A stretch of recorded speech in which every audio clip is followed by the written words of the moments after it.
மீண்டும் வரவேற்கின்றேன். சாதி ஒழிப்பு தொடர்பாகத்தான் நம்ம பேசிட்டு இருக்கிறோம். நம்ம தொடர்ந்து வாதிக்கலாம். திரு அருணன், தலித் வாய்ஸ் இதழ் ஒரு ஆய்வு கட்டுரை போட்டப்போ அது பெரிய அதிர்வுகளையே ஏற்படுத்தியது. மார்க்சியர்களின் பற்றிய பார்வை, கிட்டத்தட்ட பெங்காலில் இருக்கக்கூடிய கட்சி கட்டமைப்பு, ஆட்சி கட்டமைப்பு, அந்த பொலிட் பியூரோவில் தலித்துக்கான ரெப்ரசன்டேஷனே இல்லை, மார்க்சியர்களினுடைய பார்வையிலே ஒரு பெரிய பிண்டங்கள் இருக்குது அப்படின்றது பெரிய அதிர்வாக விவாதமாகவே மாறிச்சு. அந்த குற்றச்சாட்டிலிருந்து மீண்டு வந்துட முடியும்?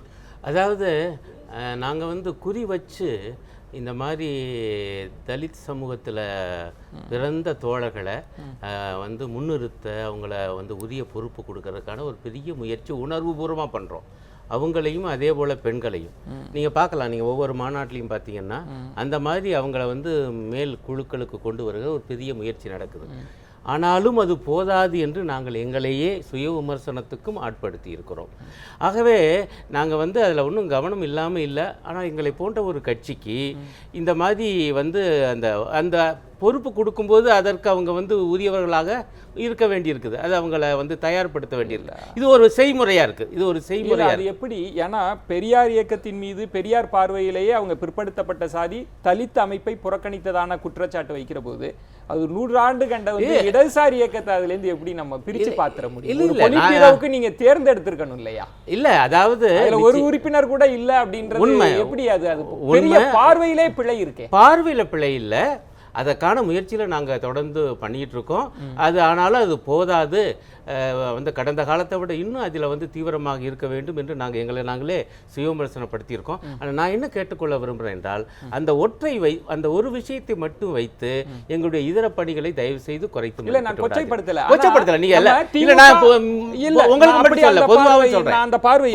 திமுக அதிமுக சார்ந்து நம்ம குற்றச்சாட்டு வைக்கிறப்ப மாவட்ட செயலாளர்கள், ஒன்றிய செயலாளர்கள் எல்லாம் ஆதிக்க சாதியினர் தான் இருக்கிறாங்க அப்படின்ற ஒரு பார்வை வைக்கிற போது, இதே பார்வை நான் மார்க்சியர்கள் மீது வைக்கிற போது பொலிட் பியூரோல தலித்துக்கான ரெப்ரசன்டேஷன் இல்லன்றப்ப அதிர்ச்சி இல்ல. அதாவது பொலிட் பியூரோல தான் இல்லையே தவிர நீங்க மத்திய குழுவில் இருக்காங்க. இயல்பா நீங்க பாத்தீங்கன்னா மத்திய குழு தான் முடிவுகள்லாம் எடுக்கக்கூடிய ஒரு குழு. பொலிட் பியூரோங்கிறது அதை செயல்படுத்துவது தான். அதே போல மாநில குழுவில் இருக்காங்க, மாநில செயற்குழுவில் இருக்காங்க. இன்னும் நீங்க பாத்தீங்கன்னா அந்த காலத்துல திண்டுக்கல்ல எங்களுடைய தோழர் எஸ்.ஏ. தங்கராஜ் பிறப்பால் தலித்து, ஆனா அவரை பொது தொகுதியில் நிப்பாட்டி வெற்றி பெற வச்சோம். இப்ப பீமாராவ் அவர்களை பிறப்பால் தலித்து, அவரை பொது தொகுதியில் நிப்பாட்டி வெற்றி பெற வச்சிருக்கோம். அப்ப இதெல்லாம் நாங்க உணர்வுபூர்வமா செய்யறோம். ஆகவே இதை ஒன்றை வச்சு மட்டும் நீங்க முடிவு கட்ட வேணாம். நான் என்ன சவால் விடுறேன்னா, இப்ப நான் அதை தான் சொன்னேன். உதாரணமா திராவிட கழகம் தோழர் கூட சொன்னாரு. நான் என்ன சொல்ல வரேன், சாதி ஒழிப்பு மாநாடு என்று ஒன்றை நடத்துறீங்க. அது ஒரு தொலைநோக்கு பார்வையோடு நடத்தப்படுகிற ஒரு மாநாடு. ஆனாலும் அவையெல்லாம் தேவைதான். ஆனா உடனடியாக இன்றைக்கு தேவை என்பது சாதி வெறி ஒழிப்பு. இப்ப பாருங்க, சாதி ஆணவ கொலைகள் என்பது நடக்குது. இப்ப என்ன கொடுமைனா, அதே திராவிட கழகம் சாதி ஒழிப்பு மாநாட்டில் திமுகவுக்கு இந்த தேர்தலில் வாக்களிக்க வேண்டும் என்று தீர்மானம் போடுது. ஸ்டாலின் அவர்கள் கூட அழைச்சிருக்காங்க, போயிருப்பான்னு நினைக்கிறேன். ஆனால் இந்த உடுமலை சாதி ஆணவ படுகொலையை பற்றி அறிக்கை வெளியிடுகிறார் ஸ்டாலின் அவர்கள். அதுல கௌரவ கொலை என்கிற வார்த்தையோ சாதி ஆணவ படுகொலை என்கிற வார்த்தையோ இல்ல. இன்னும் ஒன்ன முடிச்சுறேன். அவட்ட அடுத்த நிருபர்கள் கேட்கிறாங்க, சாதி ஆணவ படுகொலைகள் இப்படி இருக்குது, இதை ஒழிப்பதற்கு தனி சட்டம் வேண்டுமா வேண்டாமான்னு கேட்டா அதெல்லாம் வேண்டாம், இருக்கிற சட்டங்கள் போதுங்கிறாரு. இன்னொன்னு சொல்றேன், அதே நேரத்தில் மக்கள் நல கூட்டணி இன்றைய தினம் அந்த உடுமலை படுகொலை ஆர்ப்பாட்டம் நடத்துது. அப்படி ஆர்ப்பாட்டம் நடத்துகிறதா திமுக? பாலு, நம்ம திமுகவை குற்றம் சாட்டுற இடத்துல உங்களையும் இதே பொருத்தி தான். ஏன்னா பாமக மட்டும்தான் தீண்டாமையை ஒழிக்க முடியும்னு சொல்றீங்க. கிட்டத்தட்ட நிரப்பிரிகையினுடைய பேட்டியில ரொம்ப விரிவாக மருத்துவர் சொன்னது பார்ப்பனர்களை கூட நாங்க உறுப்பினராக சேர்க்க மாட்டோம், அந்த அளவுக்கு நாங்க எச்சரிக்கையா இருக்கோம் என்று ஆரம்பிக்கப்பட்ட பாமக தான். நீங்கள் மட்டும்தான் தீண்டாமையை ஒழிக்க முடியும் அப்படின்னா, இந்த ஆணவ கொலைகளை பற்றிய பார்வையில் உங்களுக்கு பெரிய பார்வை இல்லை.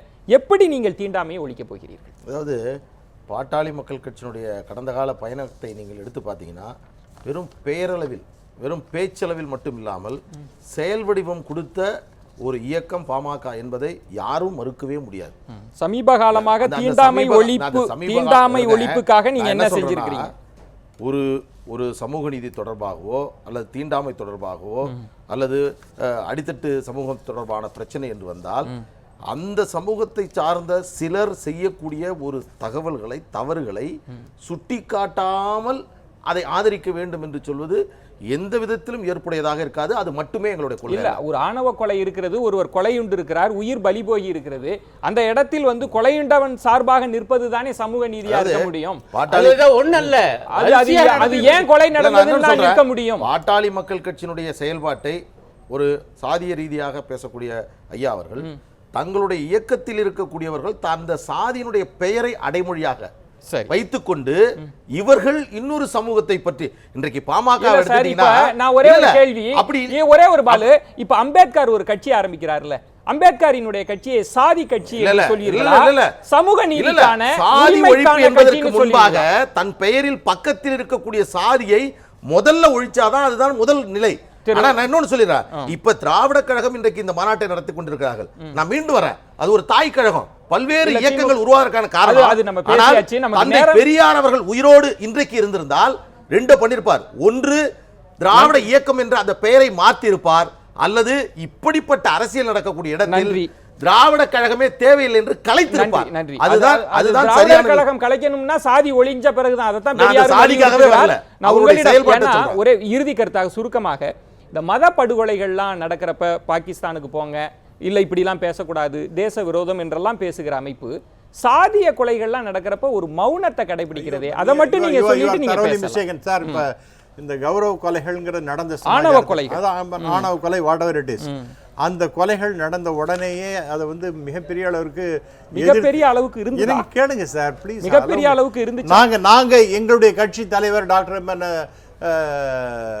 இவங்க தமிழிசை அவர்கள் அதற்காக மிக கண்டனம் தெரிவித்தார். அடுத்து இரண்டாவதாக இறந்து போன முதியவர், அவர் வந்து அந்த தெரு வழியாக கொண்டு கூட வரக்கூடாது, சுத்தி ஏதோ ஒரு வயல் மூலமாக எடுத்துக்கொண்டு, அதற்கு மிகப்பெரிய எதிர்ப்பை தெரிவித்தவர், முதல்ல தெரிவித்தவர் டாக்டர் தமிழிசை என்பதை நீங்க மறந்து போயிருக்கீங்க. மூன்றாவதாக எங்களுடைய அகில இந்திய அளவிற்கே தலைவர் என்று இருந்தது எஸ்சி.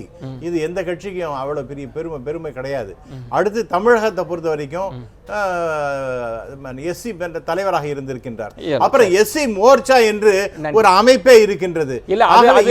அமைப்புகள் மட்டுமே நன்றி. எனக்கு நேரமின்மை பெரிய பிரச்சனையாக இருக்கிறது.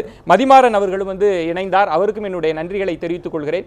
ஒரு ஆழமான கொள்கை சார்ந்த சித்தாந்த அளவில் சாதியை ஒரு பார்வையாக நம்ம கண்ணோட்டமாக பார்த்திருக்கிறோம். சமூக நீதி என்பது முக்கியம், எல்லாவற்றையும் கடந்த சமத்துவம் என்பது முக்கியம். இதுதான் இந்த விவாதத்தினுடைய அடி நாதமாக இருந்தது. மற்றும் ஒரு ஆழமான தலைப்பில் சந்திக்கிறேன். நன்றி, வணக்கம், நள்ளிரவாகட்டும்.